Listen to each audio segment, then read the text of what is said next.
poder de las palabras, placer, cultura y saber.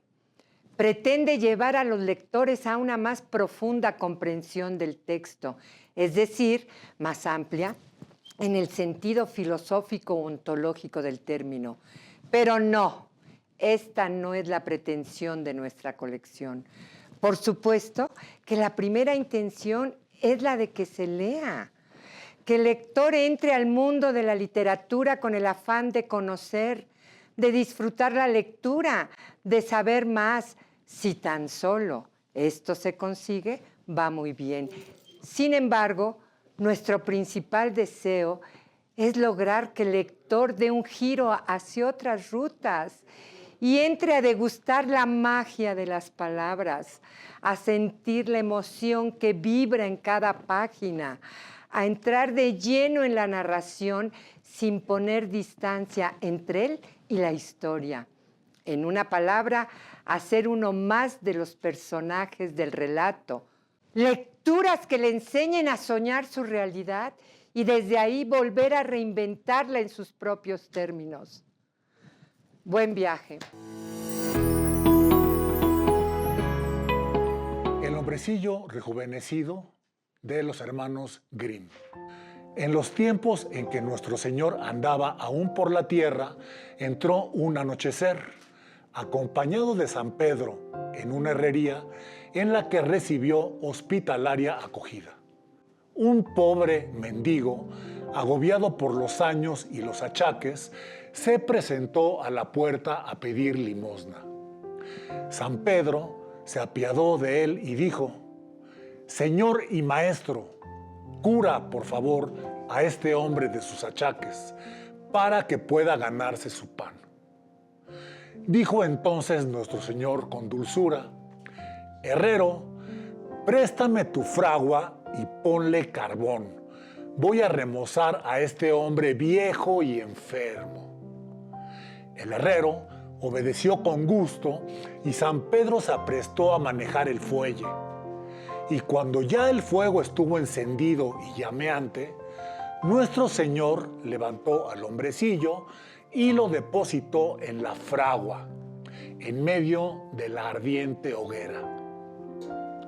Y el hombre, rojo como un rosal en flor, no cesaba de cantar alabanzas a Dios.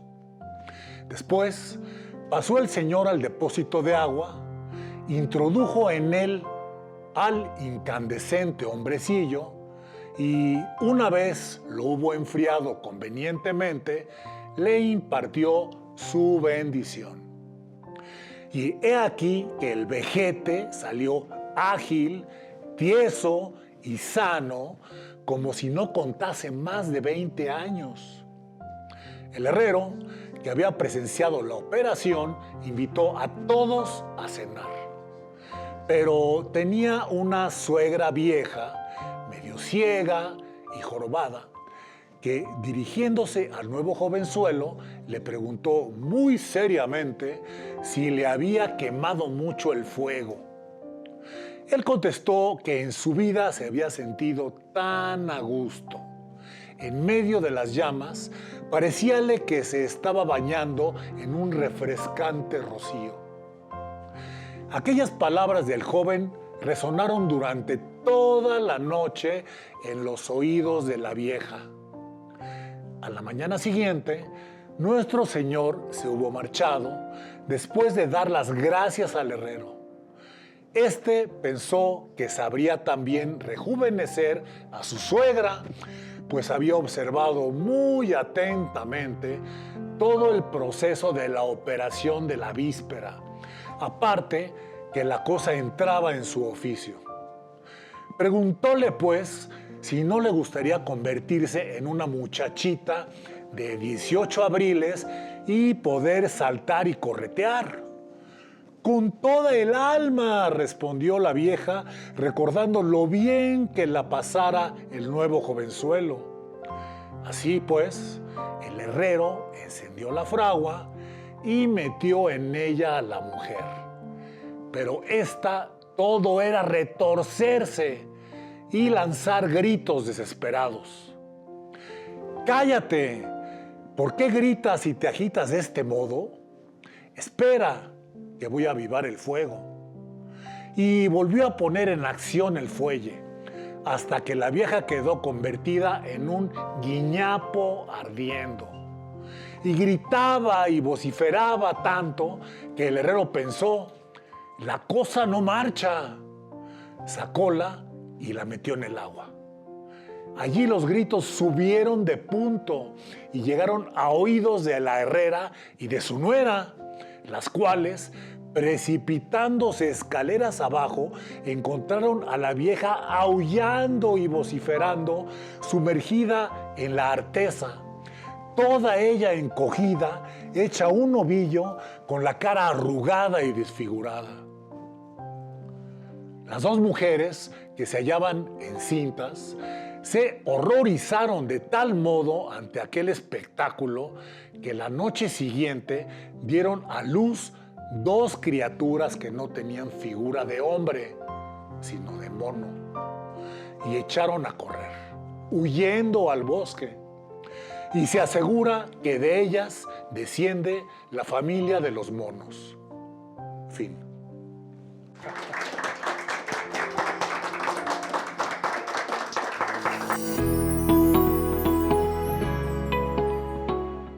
Los hermanos Jacob y Wilhelm Grimm fueron dos hermanos alemanes nacidos a mediados del siglo XVIII y fallecidos a mediados del siglo XIX.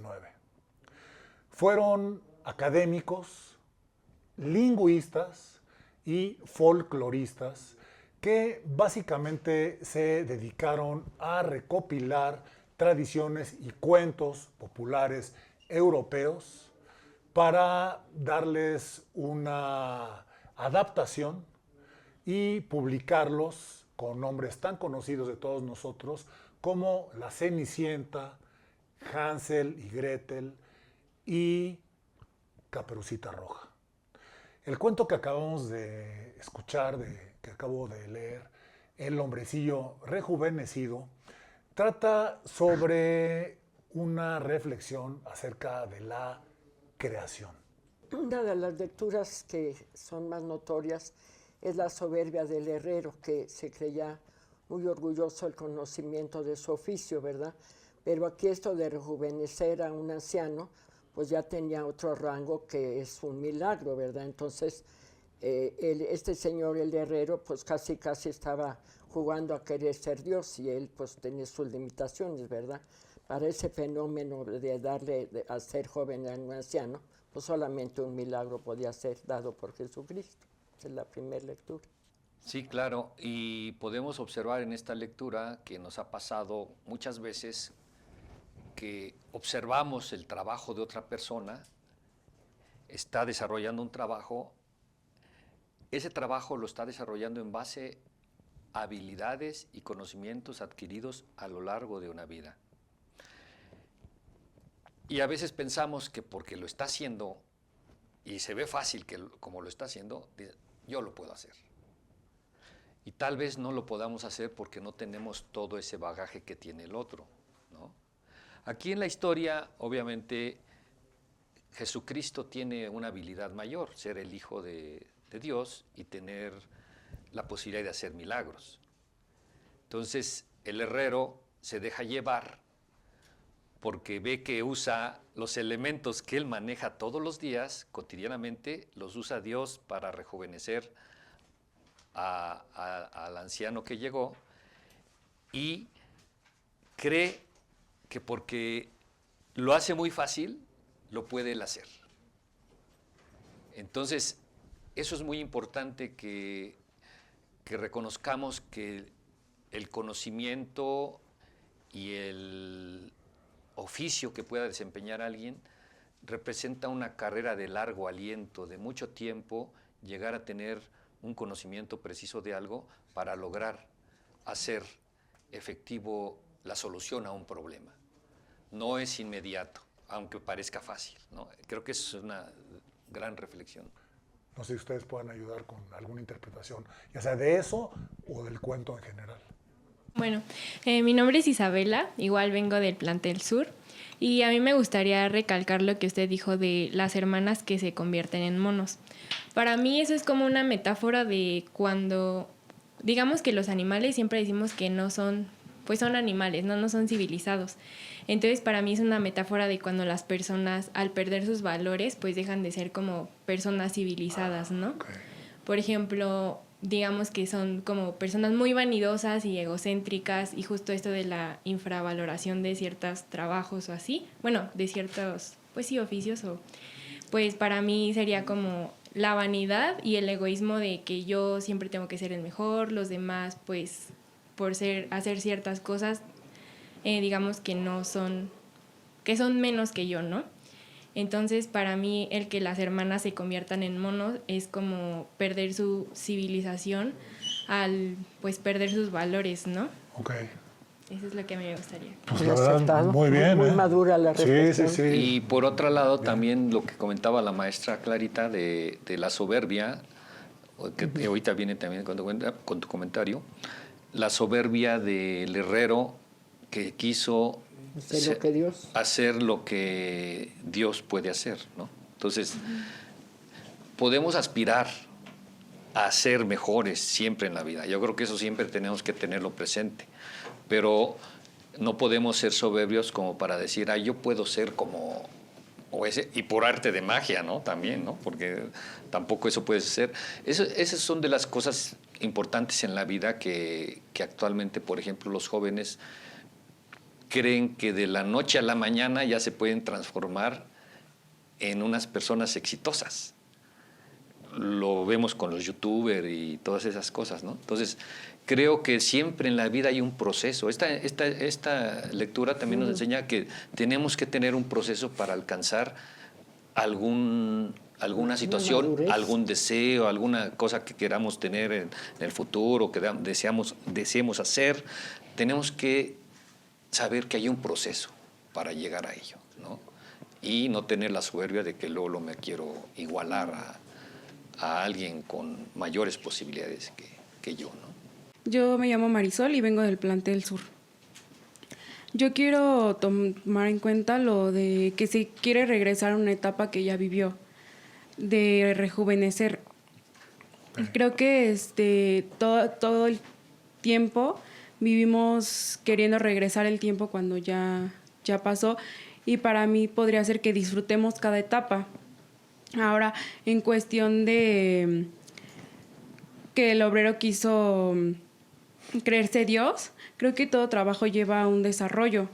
Entonces, no es que hubiera sido imposible, pero sí se necesitaba un conocimiento previo, no nada más decir, sí, yo puedo. Claro, como comentaban, todo lo que se propone en la vida se puede cumplir, pero en efecto lleva un tiempo, desarrollo, aprendizaje, y no nada más es decir, ok, mañana me despierto y ya puedo ser cantante. Porque justamente un cantante ahorita ya pasó etapas, ya vivió su proceso y le costó trabajo llegar a donde está.